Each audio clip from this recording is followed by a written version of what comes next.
Hey, what's up, Happy Noise? We are now looking for a money exchange store to exchange our US dollars into Vietnamese dong. We'll put in the details on how much it will cost for the exchange rate.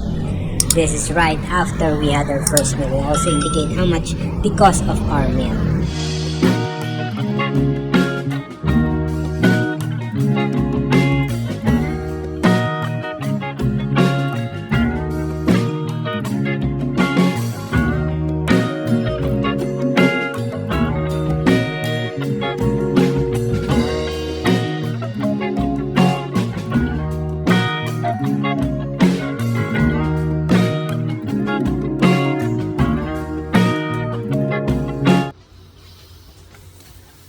Okay. Happy Night Travelers.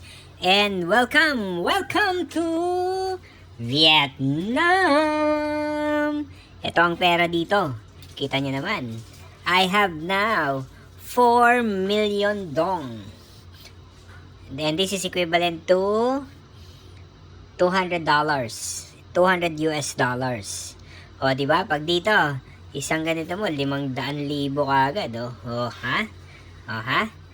So, kasi ang food dito, kanina yung kinain namin is 60,000 and 70,000. 155,000 yung kinain namin kanina doon sa aming Bentan Market. O, di ba? Tapos, bumili rin kami ng SIM card. Ang binili naming SIM card is yung Vin phone. And that cost about 250,000. So, may option. Isa, kung sa Ho Chi Minh ka lang, you can buy the SIM card at 180,000 or 200,000. And if you're going out, like you're going to somewhere outside Ho Chi Minh, they would suggest to get a Vin phone. So, yung 500,000 mo, dalawang SIM card lang to, ubos na. Alam mo, dami mong pera, no? Ha! Try again! Happy Night, Travelers! And welcome to Vietnam!